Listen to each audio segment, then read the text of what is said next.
Hi, my name's Andrea and I'm the owner and senior podiatrist here at AC Podiatry. Today I want to share with you my 3T method to selecting the right podiatrist. What do I mean by the right podiatrist? Okay, well, the 3T method is essentially a simple paradigm that you can use to ensure that the podiatrist you're seeing or the podiatrist you want to see is the one for you. Okay, will allow for you to ask those questions that will ultimately end up in you maximising your health outcomes. Okay, so the 3T model, the first T, so the letter T, is training. Okay, so all podiatrists have a 3 to 4 year bachelor degree. Okay, it's part of our registration. We have to have completed it. There is no bones about it. So if somebody has podiatry on the door, they have attended a 3 to 4 year university degree. But that doesn't make us all the same. Okay, and that's a really important point to understand. Okay, yes, we're all podiatrists, but you need to ask the question of your podiatrist. Okay, do you have the skills required to help me with my problem?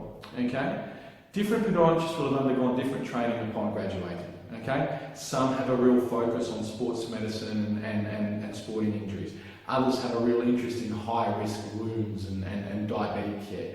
Others take a more hands-on and manual therapy approach, and some bring them all together. But it's really, really important that you ask the question. So if you have a sporting injury and you pick up the phone and you call your local podiatrist, ask the question. Do you have extra training in sports medicine? What experience do you have in managing this problem? Have you done any extra training? Do you work with a sporting club? Okay, it's a really, really important questions, and these are really important questions to ask, because if you've got a sporting injury, you don't want to see someone who hasn't got the experience in dealing with a sporting injury, because should follow that your health outcomes won't be as great. Okay.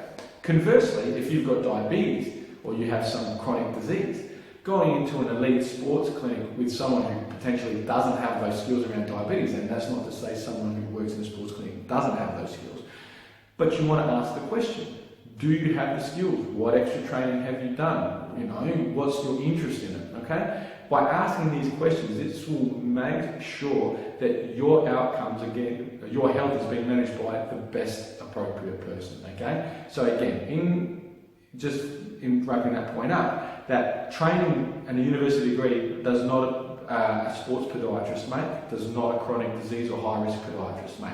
Okay, it is extremely important for you to ask the question to discern which podiatrist is going to be best for you. The second T is techniques. Okay, so what I mean by techniques, the classic one I get is, well, you're a podiatrist, I can just cut toenails and give people orthosis. And the reality is that's what we were once upon a time. Okay, but our profession has evolved significantly so. Okay, and a lot of podiatrists now offer techniques that weren't even in the clinic 5 or 10 years ago. Okay, examples of these include extracorporeal shockwave therapy or laser therapy for fungal toenails, acupuncture, dry needling, mobilisation, manual therapy. Okay, all of these skills are things that a lot of podiatrists have in their kit bag. And why do I think that having more than one technique is important? Well, we've all heard the saying, there's more than one way to skin a cat. Okay, and the more techniques a podiatrist has available, the more likely they are to find the right treatment plan for you. Because no two people respond the same to the same treatment option. Okay, in my clinic, I can have 2 people come into my clinic and provide acupuncture. One can have fantastic outcomes. The other person, same problem, same presentation, doesn't respond to acupuncture. So it's not, the more techniques an individual has in their clinic, the more they are likely to maximise your outcomes. Okay, and the other element is there that you, as an individual, may have different pressures associated with work. For example, you wear high heel shoes to work as part of your corporate wear. If you go and see a podiatrist and the only option they have is orthosis or a shoe insert, how is that going to work in a high heel shoe? It simply won't. So it's an understanding of things like manual therapy, dry needling, manual therapy such as mobilisation, getting in there and doing those things to help you get over your problem rather than just relying on a pair of orthoses, because in that case it probably won't work. Okay? So having more than one string to your bow, I feel, is really important for the podiatrist. And ask the question, I have an Achilles tendinopathy, what options potentially do I have available to me? And you might be surprised, a person might be, oh, well, we'll give you some stretches and give you an orthotic. Alternatively, someone might say, well, we can mobilise, we can use shockwave, we can do some acupuncture, provide some orthosis and footwear advice, and plus some strength and conditioning. Can you see the difference? And I think it's really important for you to ask that question to make sure that you get that best treatment plan for you. Okay? And that follows on to my next one and my last one, which is T for total. Okay? And no, not the toothpaste, okay? But T. And what do I mean by T? I mean a total approach. Okay? Yes, you may be coming in with a foot or lower leg related injury, okay? Or problem. But that foot and leg is attached to a whole body, okay? And you cannot take just the foot and the leg in isolation, okay? We see this a lot. A perfect example for me is sporting injury. Someone comes in and they lack control through their hips and their gluteal. So they have poor hip control and gluteal control, which can affect them with regards to where they place their foot when they're running, or how they control the internal rotation of their femur through gait, which is the thigh.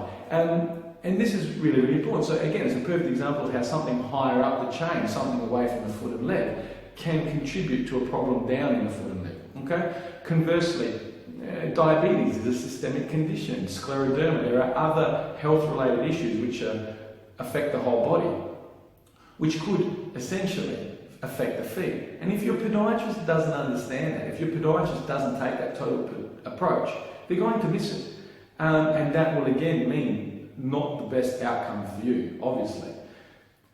And if we take total even further, there are some injuries, there are some issues with your feet and legs that a podiatrist will not be able to fix on their own. Okay?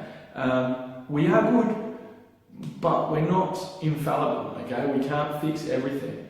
And a good podiatrist with a good, strong referral network will be able to bring in other professions to help. So they may help bring in a physiotherapist, a chiropractor, an exercise physiologist, a surgeon, a sports doc, your general practitioner, whatever the case may be.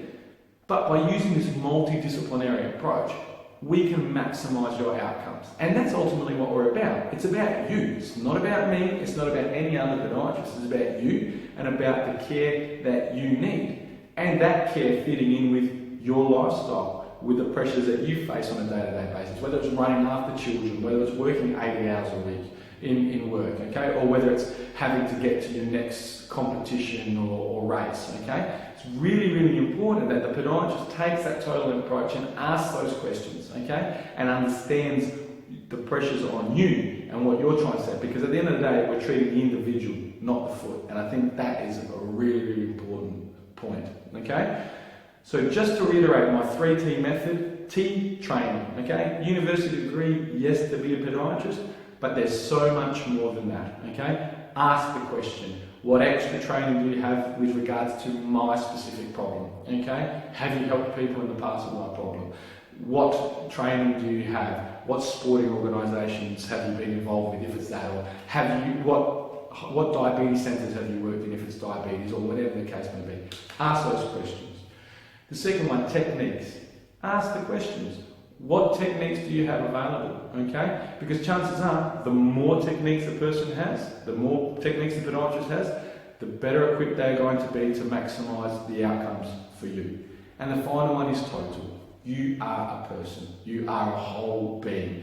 You're not just foot and legs, okay? And so it's really, really important to find a podiatrist, ask the question, and have them understand everything about you. And when I mean that, I'm not just talking about health-wise, okay? We all understand that there are pressures outside that can affect an individual, and a good podiatrist will be able to assess that and put together a treatment plan that's not too onerous and bring the right people in to make sure that your outcomes are maximised, okay? Because at the end of the day, we want you not only doing what you love, but doing it the best you possibly can, okay? So we're here You can find us anytime you want at www.acpodiatry.com.au.